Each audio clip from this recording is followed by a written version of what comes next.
imposant. Le R+5 bâti sur une superficie de 5 hectares force l'admiration. C'est le désormais quartier général de la société Moulin Double Star.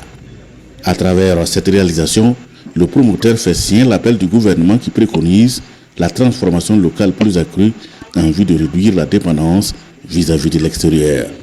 Le complexe industriel moderne d'un coût de 15 milliards de francs CFA se spécialise dans la production et la commercialisation de la farine de blé et produits dérivés. Notre unité est dotée d'équipements multifonctionnels à la pointe de la technologie avec une capacité de production journalière de 220 tonnes de farine et 80 tonnes de son. Notre société mettra sur le marché 4 gammes de farine boulangère et pâtissière que sont Yenanga, destiné à la fabrication du pain, Naba, destiné à la fabrication des pâtisseries, Baraka, destiné pour la production du pain brioché, et l'Anaya, destiné à la fabrication de biscuits. Chaque produit que nous proposons est soumis à des contrôles rigoureux tout au long de la production afin de garantir la conformité aux normes de qualité pour satisfaire les exigences de nos clients. La minoterie contribuera à créer au moins 300 emplois directs, 10 000 emplois saisonniers et des milliers d'emplois indirects. Pour le gouvernement, l'opérationnalisation de cette unité industrielle moderne symbolise bien plus qu'un projet économique. Cet acte du promoteur privé burkinabé rappelle qu'en croyant en notre potentiel local, nous pouvons bâtir un Burkina Faso économiquement souverain. L'ouverture de cette unité industrielle constitue un pas de plus dans la quête de notre souveraineté économique.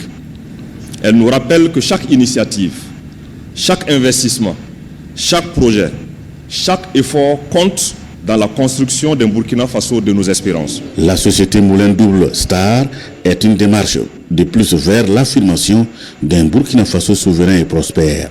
Et pour le démarrage de ces activités de production, c'est le président du Faso himself qui donne le coup d'envoi. Notre présence ici, c'est d'abord encourager aussi le secteur privé à emboîter le même pas, à permettre de transformer nos matières premières ici sur place.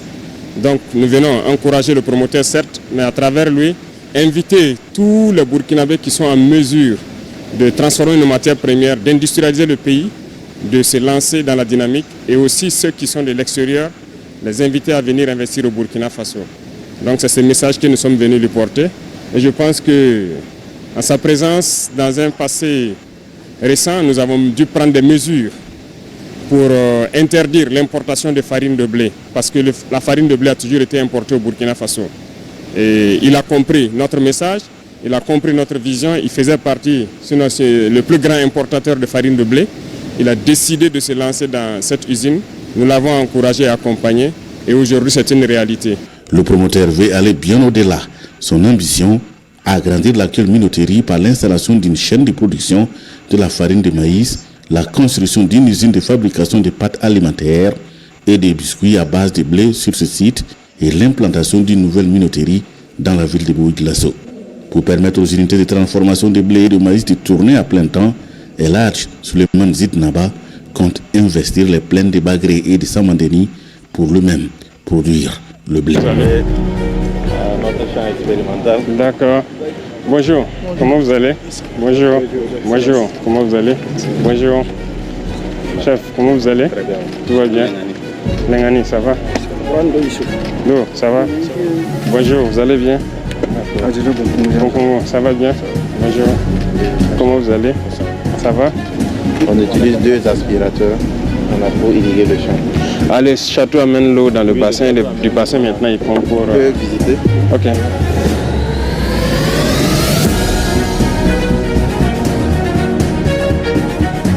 Par aspersion. Ok. D'habitude, c'est les soirs, ils arrosent. Ok. Dans le chaleur, si ce n'est pas par aspersion, le soleil brûle. Brûle beaucoup.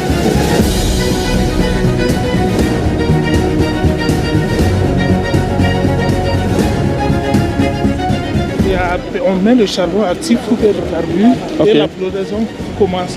Donc on peut décider de récolter la période. Oui. Ok.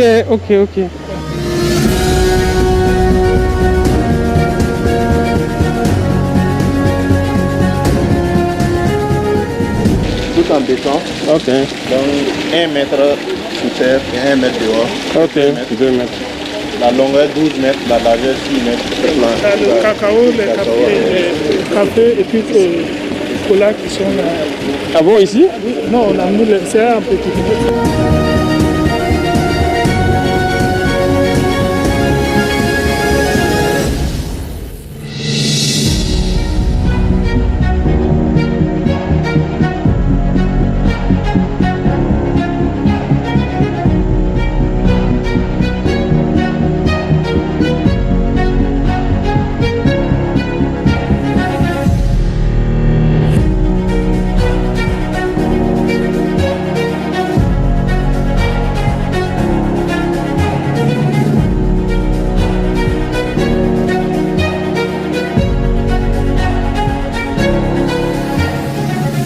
On est en train de faire l'économie des armées.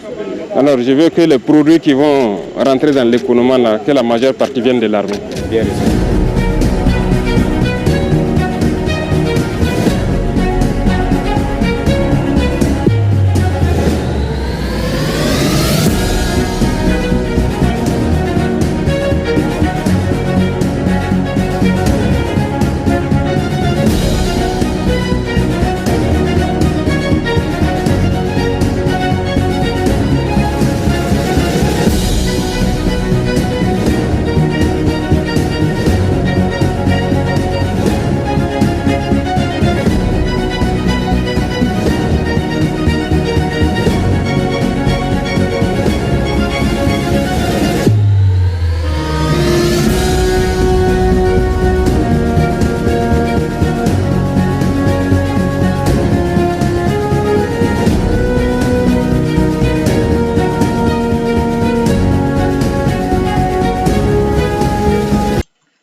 Salut, voilà, voilà comment ça sort. En fait, j'ai vu la vidéo et j'ai été ému, j'ai été vraiment touché positivement et je tire mon chapeau à Monsieur le Président Ibrahim Traoré. Il fait beaucoup et ça c'est ce qu'on souhaite dans nos pays, dans les pays africains. C'est ce qu'on veut, c'est ce qu'on a toujours désiré. Alors, je tire mon chapeau. La seconde chose est de dire que son dévouement pour son pays, pour son pays est vraiment illimité. Et non seulement il encourage les promoteurs de venir investir dans son pays, mais il favorise, comment dirais-je, l'entrepreneuriat. Il favorise ça. Par exemple, ce promoteur-là, quand il parlait, il disait que la banque l'a aidé, n'a pas causé trop de problèmes pour qu'il puisse avoir les fonds. Et le ministère de l'Industrie l'a aidé, surtout l'accompagne. Voilà.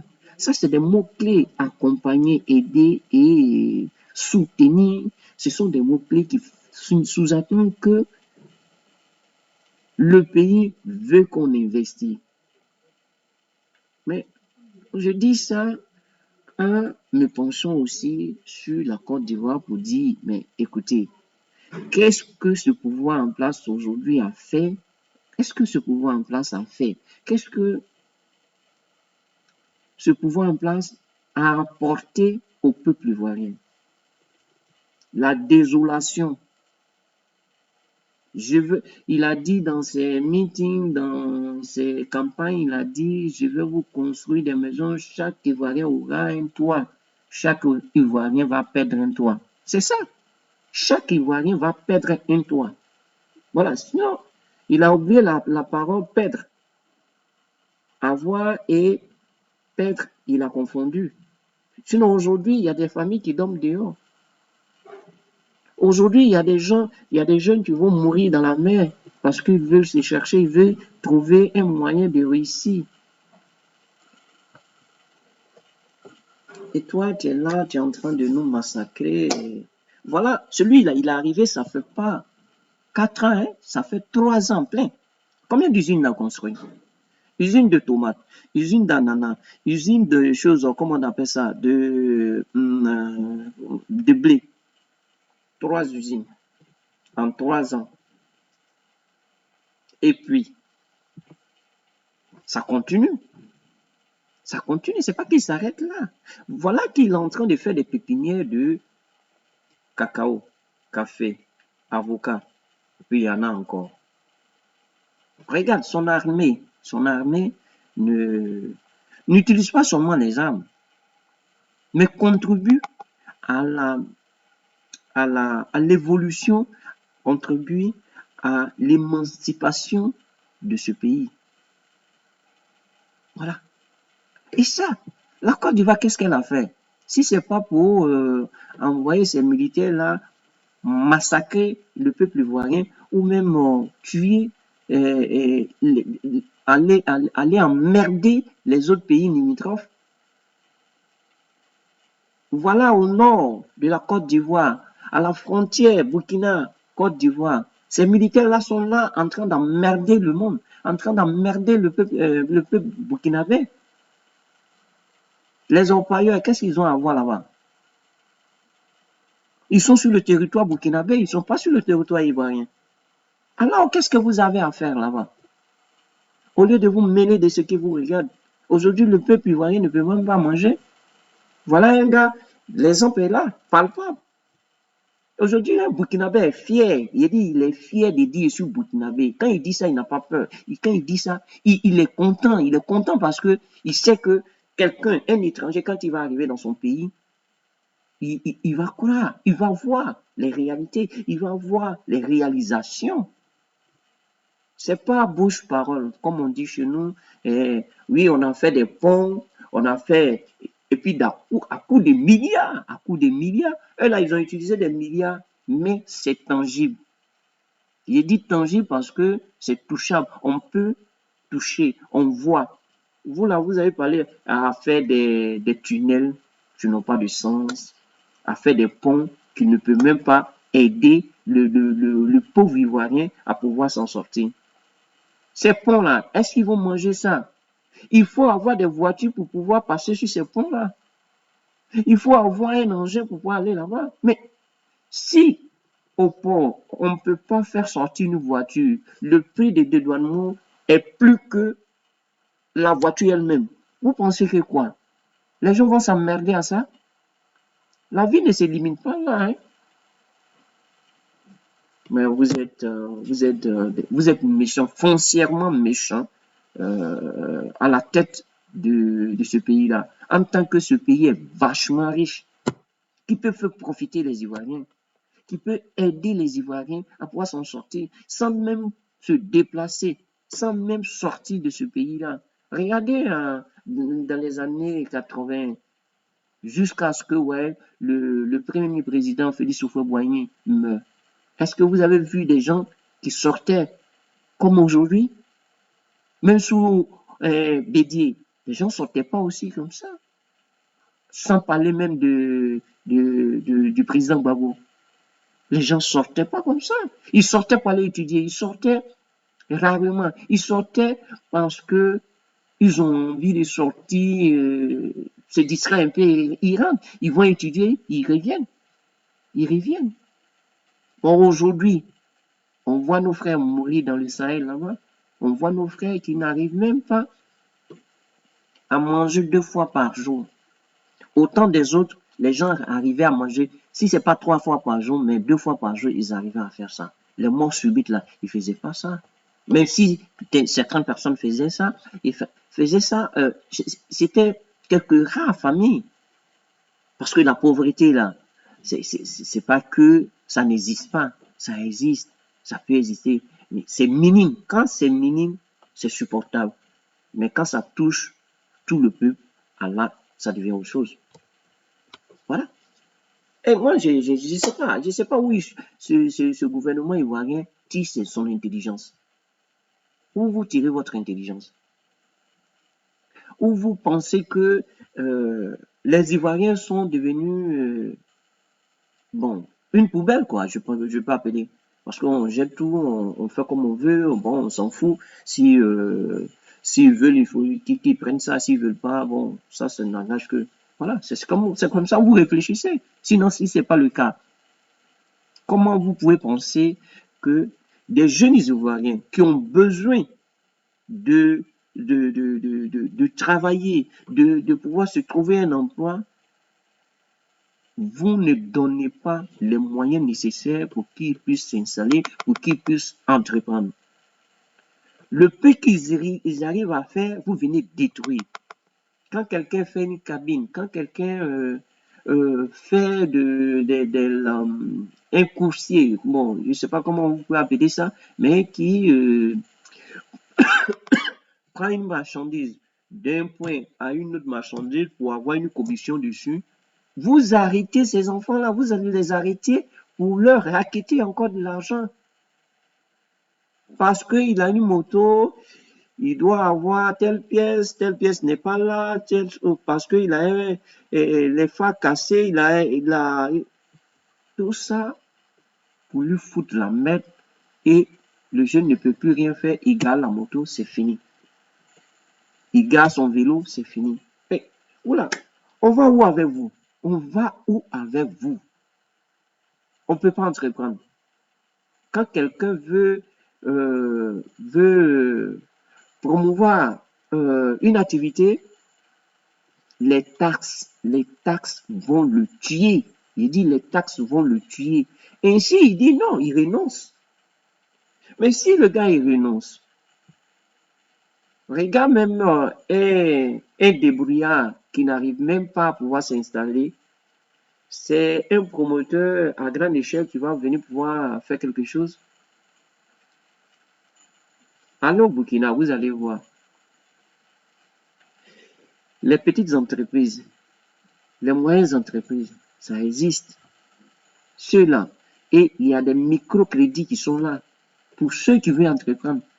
En Côte d'Ivoire, il y en a? Non, il n'y en a pas. Il y en a pas.